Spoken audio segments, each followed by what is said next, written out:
20 जून नंतर कांदा दरात होणार मोठी वाढ, तर कांद्याच्या भावात कालपासून अचानक तेजी. राज्यातील महत्त्वाच्या बाजार समित्यांमध्ये कांद्याचे दर 2000 ते 2500 रुपयांच्या पार. एकंदरीतच नाफेड आणि एनसीएफची जी काय कांदा खरेदी आहे ती महाराष्ट्रामध्ये सध्या सुरू आहे आणि म्हणूनच कांद्याच्या दरांना मोठा आधार मिळतोय. महाराष्ट्र सोडून इतर राज्यामध्ये देखील कांद्याचा जो काही स्टॉक आहे तो त्या ठिकाणी संपत आला. याशिवाय आंतरराष्ट्रीय बाजारपेठेमध्ये देखील भारतीय कांद्याला मागणी ही आता वाढली आहे. याशिवाय अमेरिका आणि इराणमधलं जे काही युद्ध आहे त्यावरती आता युद्धविराम आणि शांतता करार त्या ठिकाणी झाला आहे आणि हेच कारण सर्वात मोठं त्या ठिकाणी कांदा बाजारभाव वाढीसाठी अनुकूल ठरलं आहे. येणाऱ्या काळामध्ये त्या ठिकाणी कांद्याच्या दरामध्ये भरमसाठ वाढ त्या ठिकाणी होऊ शकते असं बाजारभाव अभ्यासकांचं म्हणणं आहे. नेमकं या क्षणाला शेतकऱ्यांना प्रश्न पडला आहे, कांदा विकायचा की ठेवायचा, आणि याच विषयी सविस्तर चर्चा आपण व्हिडिओच्या माध्यमातून त्या ठिकाणी करणार. त्यामुळे व्हिडिओ अगदी शेवटपर्यंत काळजीपूर्वक चॅनलवरती नवीन असाल चॅनल सबस्क्राईब देखील करा. शेतकरीमधून आपण जर का पाहिलं तर कांद्याचे बाजारभाव हे मागणी असेल, कांद्याचा पुरवठा असेल, याशिवाय आंतरराष्ट्रीय बाजारपेठेमध्ये कांद्याला मागणी कशी आहे आणि आंतरराष्ट्रीय बाजारपेठेमध्ये कांदा विकून परकीय चलन हे राज्यात आणि परिणामी देशामध्ये किती येते, या सर्व गोष्टींवरती कांद्याचे दर हे अवलंबून असतात.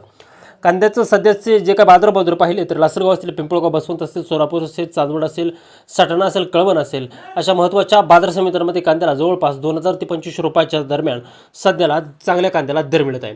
शेतकरी मित्रांनो, एकंदरीत आपण जर का बघितलं तर नाफेडची जी काय खरेदी आहे ती आता सुरू झाल्यामुळं बाजारात सरासरी जे काय बाजारभाव आहे ते 15 ते 20 रुपयापर्यंत त्या ठिकाणी वाढले, परंतु चांगल्या टॉप क्वालिटीच्या कांद्याला आजही त्या ठिकाणी 2500 ते 2600 रुपयांचा दर मिळतोय. दुसरी गोष्ट अशी की इतर राज्यामध्ये जो काय स्टॉक आहे कांद्याचा, मग त्यामध्ये त्या ठिकाणी मध्य प्रदेश असेल, या गुजरात असेल, राजस्थान असेल, अशा ठिकाणी जो काय कांदा आहे तो आता त्या ठिकाणी संपत आला आहे. म्हणून तिथला जो काय स्थानिक कांदा आहे तो देखील त्या ठिकाणी महाग झाला आहे आणि त्या राज्यामध्ये कांदा जो काय 20 ते 22 रुपयांनी त्या ठिकाणी ते जे काय दर आहेत 20 ते 22 रुपये हे त्या ठिकाणी मिळत आहे. दुसरीकडं महाराष्ट्राच्या कांद्याला बाहेरून त्या ठिकाणी अतिरिक्त मागणी आहे. याशिवाय सध्या बाजारामध्ये व्यापाऱ्यांमध्ये खरेदीचा मोठा त्या ठिकाणी उत्साह दिसून येते. त्यामुळे ठोस कुठलेही निर्बंध नसल्यामुळे बाजारामध्ये तुर्तास मंदी येण्याची शक्यता ही त्या ठिकाणी खूप कमी आहे. दुसरीकडे आपण जर का आंतरराष्ट्रीय बाजाराकडे जर का वळलो तर गेल्या आठवड्यापासून दुबईत कांद्याचे दर हे 3.5 ते 2.70 प्रति दिरमपर्यंत त्या ठिकाणी घसरले आहेत. पण काळजी करू नका, तिथं सुदान आणि इजिप्तचा देखील कांदा जरी येत असला तरी आपल्या नाशिकच्या GI टॅगिंग असलेल्या दर्जेदार कांद्याला तिथं त्या ठिकाणी पहिली पसंती आहे. सध्या पिंपळगाव बसवंत बाजार समितीमध्ये निर्यातीसाठी चांगल्या क्वालिटीचा जो काय कांदा आहे त्याला 2100 ते 2500 रुपयाच्या दरम्यान त्या ठिकाणी फार मोठ्या प्रमाणामध्ये मागणी आहे. आणि अलीकडच्याच काळात जे काही जागतिक बदलामुळं जी काही निर्यात आहे ती आता सुलभ होणार आहे, कारण की इराण आणि अमेरिकामध्ये त्या ठिकाणी शांतता करार हा प्रस्थापित झाला, त्यामुळे नव्या निर्यातीच्या संधी आता त्या ठिकाणी उपलब्ध होतील. दुसरीकडे हॉर्मुजची जी काय सामुद्रधुनी आहे ती आता त्या ठिकाणी खुली होणार आहे आणि त्यामुळं वाहतुकीचा जो काय मार्ग आहे तो पुन्हा एकदा त्या ठिकाणी मोकळा होईल. जहाजांचं जे काय भाडं आहे ही समुद्रधुनी खुली झाल्यामुळं ती त्या ठिकाणी कमी होईल आणि निर्यात खर्च घटून नफा त्या ठिकाणी आता वाढणार आहे. त्यामुळं सौदी असेल, कतार असेल, ओमान, अबुधाबीमध्ये आपला जो काय कांदा आहे तो आता जोमाना जाण्याची पुन्हा त्या ठिकाणी शक्यता आहे. त्यामुळे शेतकरी मित्रांनो, तुमचा जर का कांदा तुम्ही जर साठवून जर ठेवला जर असेल तर बाजारामध्ये आणताना कांद्याचे बाजारभाव पाहणं हे त्या ठिकाणी अतिशय महत्त्वाचं ठरणार आहे.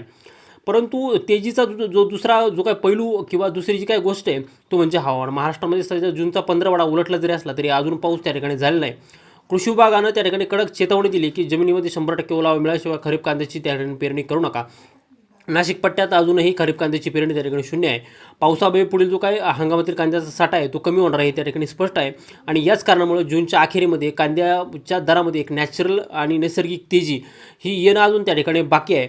तोपर्यंत शेतकरी मित्रांनो, तुमच्या कांद्याचं जे काही योग्य ग्रेडिंग असेल, सॉर्टिंग असेल ते त्या ठिकाणी करून ठेवा आणि जूनच्या अखेरीपर्यंत तुमच्याकडील एकूण साठ्यापैकी किमान 50% कांदा तरी त्या ठिकाणी विकून मोकळे व्हा, कारण तेजी ही मान्सून पूर्णपणे सक्रिय होईपर्यंत त्या ठिकाणी टिकण्याची शक्यता आहे. पुढील 8 ते 10 दिवसामध्ये महाराष्ट्रामध्ये मोठा पाऊस येण्याचा त्या ठिकाणी अंदाज आहे आणि जुलैमध्ये मान्सून जर स्थिर झाल्यावरती भाऊ काय प्रमाणामध्ये त्या ठिकाणी मऊ होऊ शकतात. त्यामुळे शेतकरी मित्रांनो, तुमचा जो काय कांदा आहे तो कांद्याचे बाजारभाव पाहून एकंदरीतच कांदा दराचा अंदाज पाहून त्या ठिकाणी विकला तर तुम्हाला त्या ठिकाणी नफा हा निश्चितच होऊ शकतो.